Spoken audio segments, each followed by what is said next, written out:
My purpose is to be love in skin, to love you regardless of the behaviors, and to encourage you to be your light.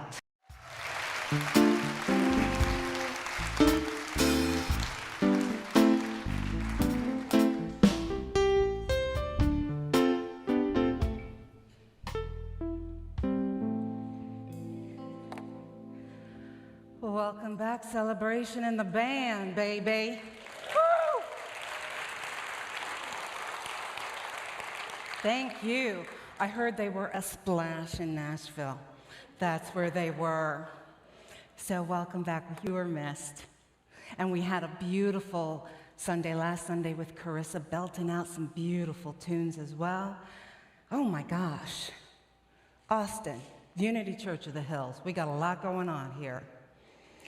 Well, today we are going to be talking about self-love as spiritual praise. You know, in our society, we've been conditioned to believe that loving ourselves is selfish and ungodly. Oh, I just saw somebody come back. Hi. Sorry.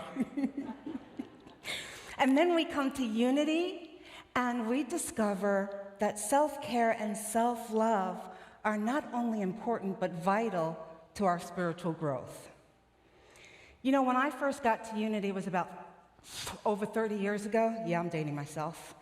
And the notion of self-love was really difficult for me to embrace. On one hand, how cool. You know, it's like, wow, people are celebrating themselves and just elevating who they are, the truth of who they are. And then on the other hand, I'm like, my paradigm was to be a good spiritual person, you had to sacrifice yourself for others, right? That was the conditioning of my family and my religion. You see, I came to Unity all those years ago, broken and lost. I hated the God of my understanding, yet I was yearning for connection. I hated religion, but my soul was needing renewal. I hated feeling so alone, while the divinity within me was reminding me I was living a lie of separation.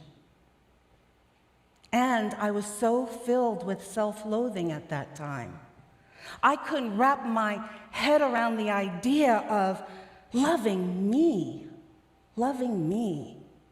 You see, because I was so focused on the mistakes I made in my life. You know, all those derailments that happened in my life, that I came to believe that I was the mistake. I was a derailment. How many of you had those thoughts and feelings before? Yeah, it's the human condition. And this is why we need spiritual community. We need spiritual community to remind us that each of us is a part of God, that we aren't broken, that we are beautifully made, that we are the treasures of the universe. Now, once I started Unity, there was one thing that I could hold on to. It was denials and affirmations. The rest of it was a little too woo-woo for me. You know what I'm saying, right? But denials and affirmations were solid. I could get around it. It was a formula. And you know, we humans, we love formulas, right? Give us a formula of how to succeed, and we are going to do that formula. And so for me, at the time, denials plus affirmations equaled a fabulous life. Got it.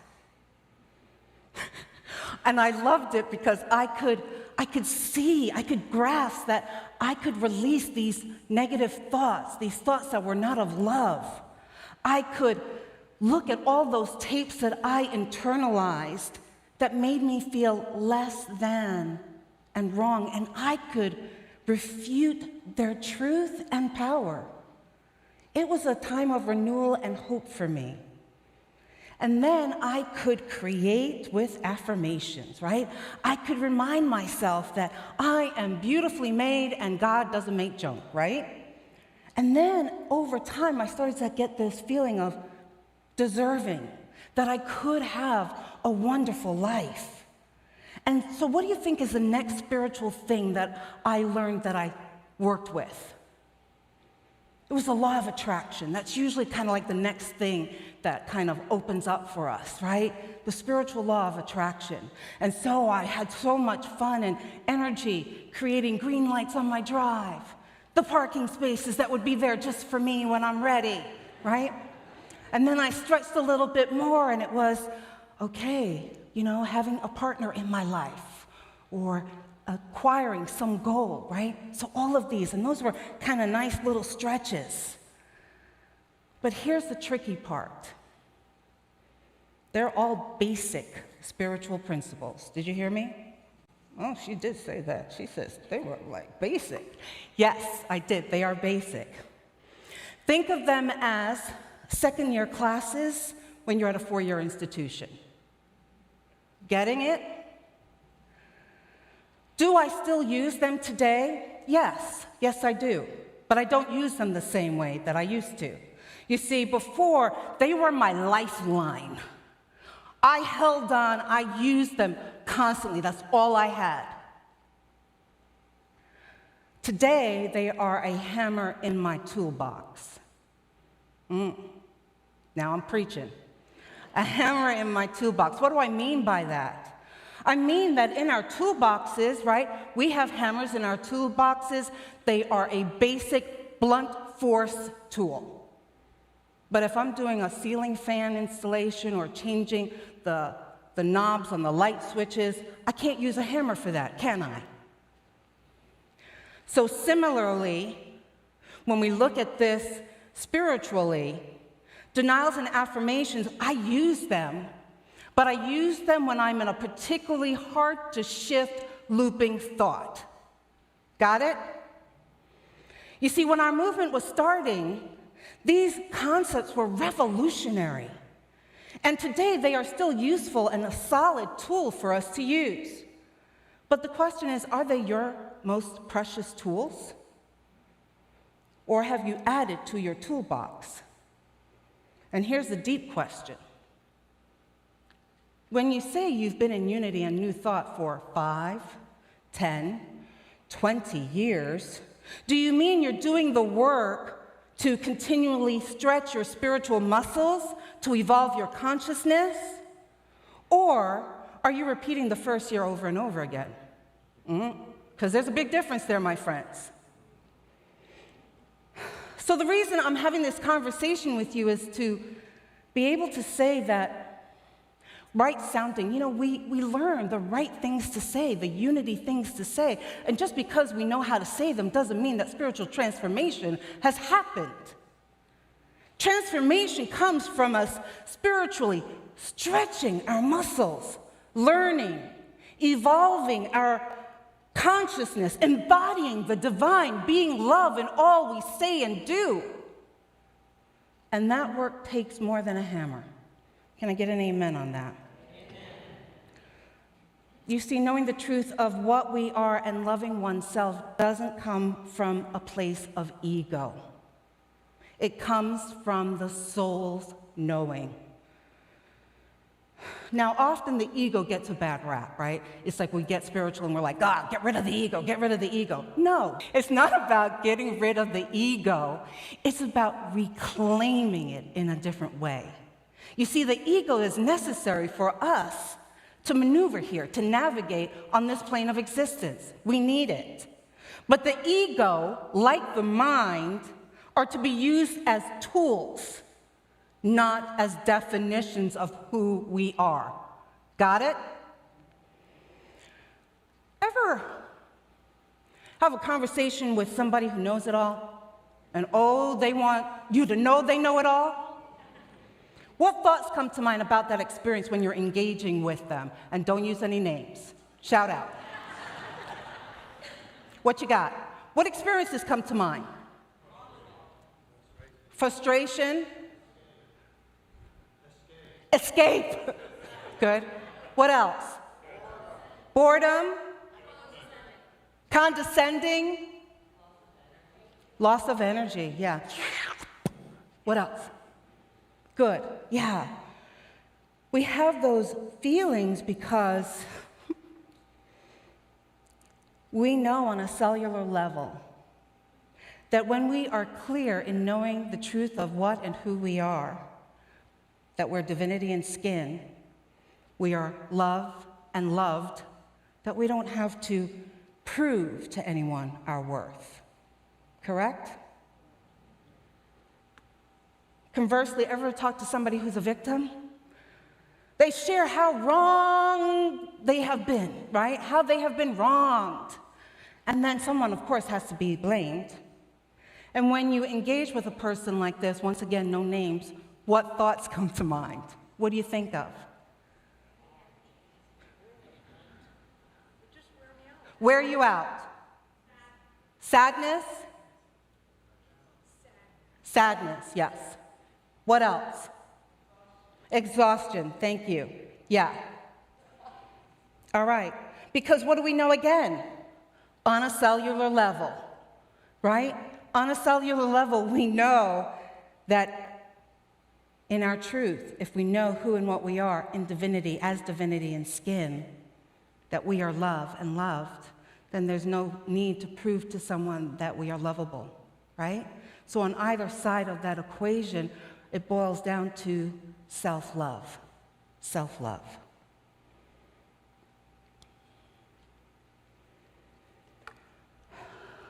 I love this book. This was one of my kind of first primers when I started doing my own awakening.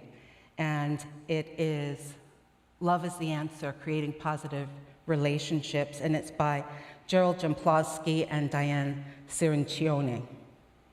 And they say this about whether it's boasting or victimization.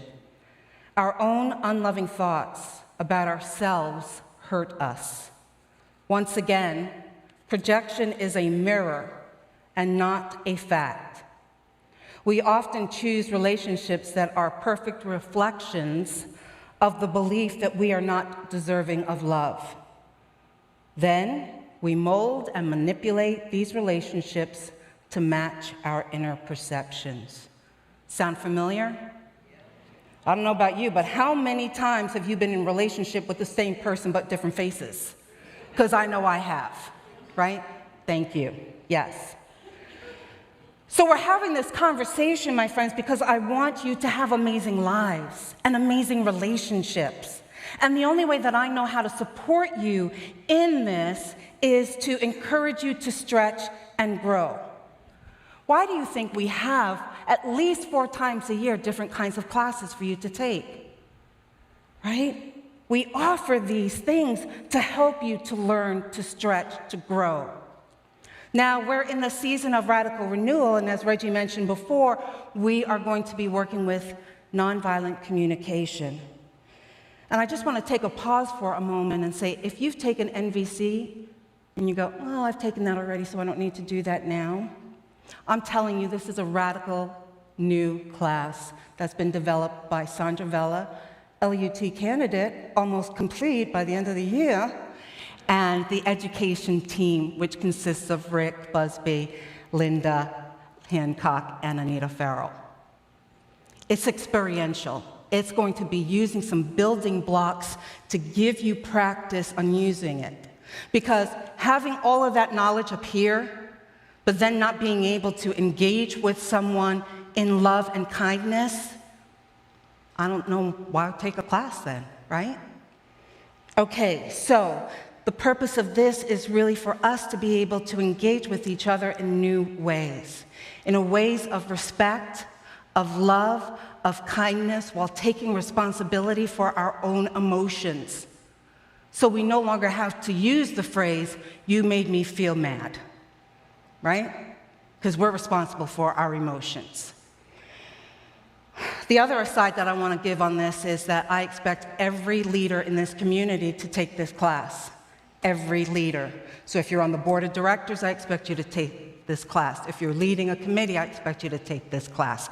If you're thinking about coming on the board of directors, I expect you to take this class. This is important work for us to be doing. And I also want you to hear this, because sometimes I hear people say to me, well, you think there's something wrong with us.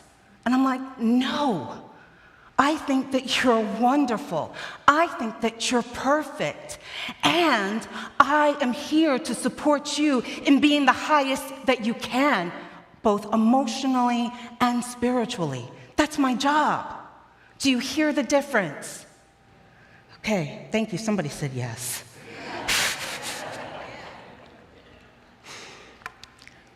And in order to be the embodiment of the divine, it's imperative that we love ourselves.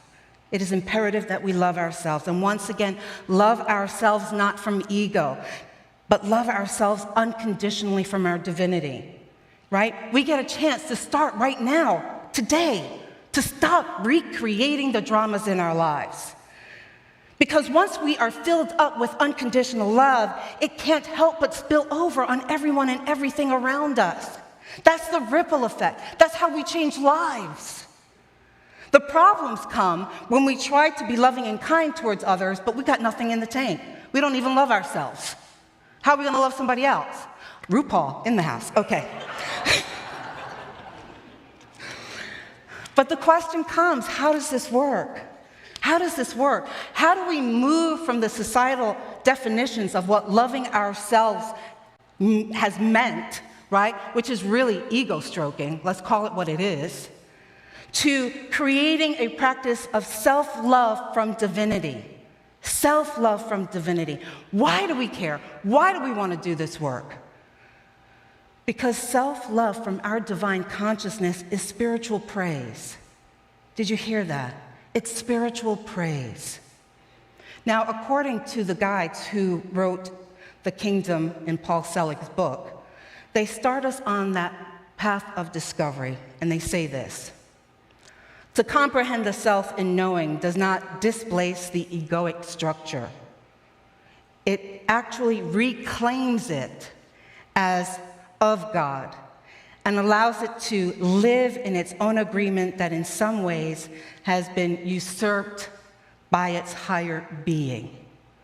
What does that mean?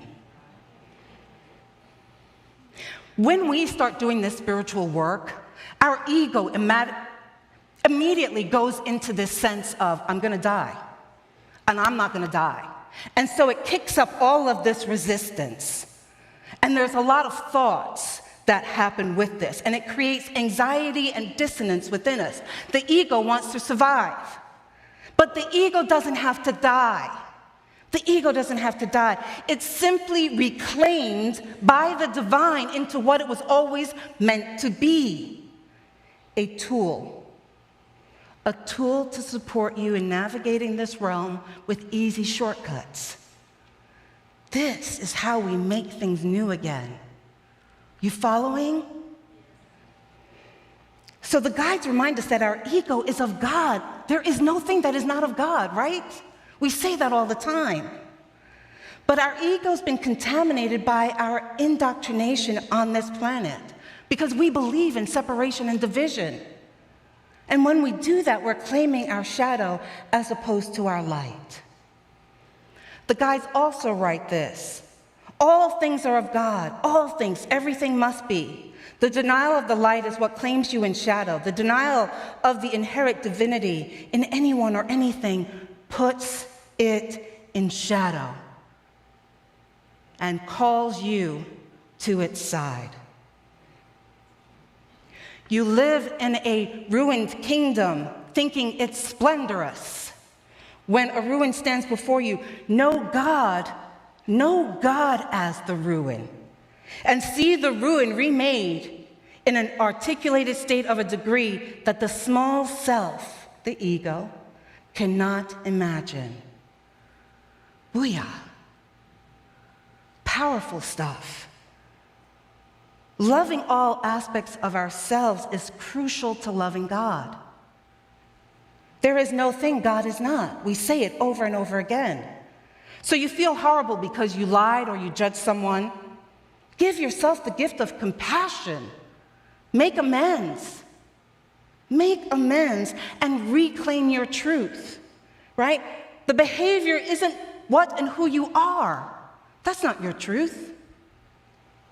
You are beautifully made, divinity in skin. And then be loving to yourself as you honor the precious treasure that you truly are. Being loving to yourself means you are praising God. Being loving to yourself means you are praising God for the creation that you are. Being loving to yourself means that you will be overflowing in love and to others simply because you are so filled up.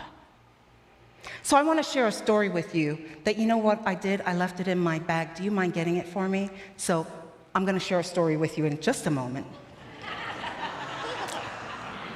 But I'll come back to that one.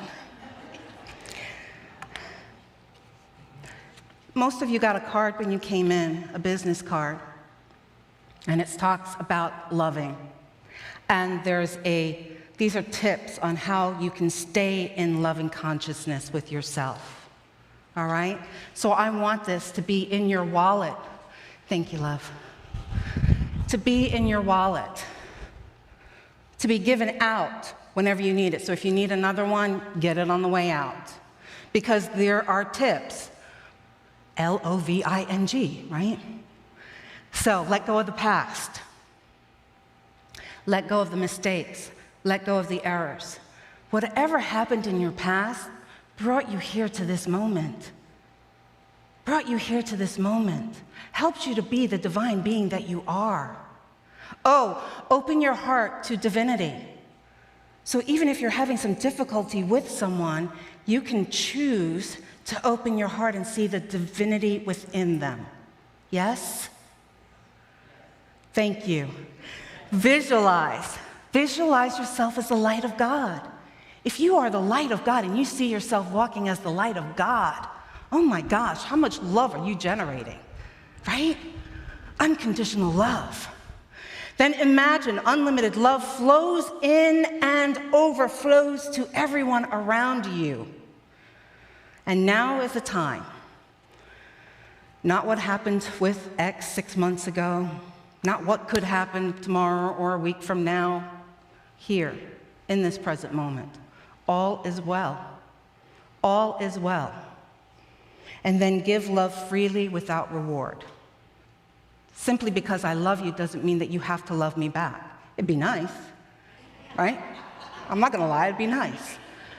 But that's not my purpose. My purpose is to be love and skin, to love you regardless of the behaviors, and to encourage you to be your light. So I want to just read this quick story with you that this is by Alan Cohen, The Dragon Doesn't Live Here Anymore. And it's about his experience with someone overflowing in love. One bright spring morning, I stepped outside the restaurant where I was working for a breath of fresh air and sunshine. And as I closed the door behind me, a man that I had not seen before approached me with a radiant smile and exclaimed, "Gosh, it's a beautiful day, isn't it?" Now, I know the rest of you are like cringing, right, when somebody comes up to you and says that. And he said, "It certainly is. You know, my friend," he went on, "I just want to tell you how happy I am since I allowed God into my life." How many of you are waiting for that track to come out? I was a little surprised that he spoke so intimately to me, and I was, in fact, a little leery that he was about to go into a sermon, or invite me to a meeting, or ask for a donation. But there was something genuine about him, so I loaned him my ear. "I used to be miserable," he said. "I had so many worries and poor health, my business was floundering, and I just did not like life. Then one day I realized how wonderful and magnificent is God. I saw, as if for the first time, the splendor of God's creation. God made the trees, the birds, and the flowers, and what's more, I realized that God really loves me. As I listened to this delightful story, my doubts disappeared, my heart opened, and I began to feel and flow with him. Since that splendid moment, my life has been a miracle after miracle. I wake up in the morning and I look forward to each new day. I have many wonderful friends and my work is satisfying. I just love life. and I'm so grateful that God is so good to me. He put his hand on my shoulder, looked me squarely in the eye, and told me, I just want you to know that I love you and to say God bless you. With that, my mysterious friend turned and walked, or really floated, on down the street. No sermons, no meetings, nothing asked in return, just filling up and spilling over. Spiritual awakening is spread by overflow. I'm going to say that sentence again. Spiritual awakening is spread by overflow. We cannot force another into higher consciousness. We are like flower buds. We must open and bloom at our own rate, catalyzed by the warmth of the sun. The best way to support another person in their growth is to love them. They will feel so free and easy in our presence that their blocks to growth will just melt away. Maybe not melt, but they'll slowly dissolve. No amount of preaching, teaching, or pressuring will speed up their evolution, and it may even retard it. We may share, offer ideas, and invite if we feel to do so, yet this reaching out must be offered lightly with an open hand so that our friends feel completely free to accept our invitation or decline it. I've spoken to you about evangelism for a little while now. That's evangelism, right? Overflowing in love. Overflowing in love. You've got tips here. Take with you, keep it in your wallet. You know, if you find yourself like, oh, I cannot believe she just said that to me. Whip the card out and go, right? And go. All right, and if you really still want to have that hammer in your toolbox, then you can use this affirmation from Charles Fillmore from Keep a True Lent, which says, I cultivate a loving attitude of mind toward everybody. As I pray and realize spiritual dominion, I feel the power of unity with the higher self more quickly than any other way. All right, so you've got a little hammer if you need it sometimes. So 2 weeks, we are starting radical renewal. We're starting learning how to communicate with each other with kindness, with love, with respect. Now, it's a 6-week process. I think you can commit to 6 weeks. It's not like an engagement. You know, you're just kind of dating us at that point. 6 weeks. So I'm looking forward to being filled up and overflowing in love when I come back and be with you on the 28th.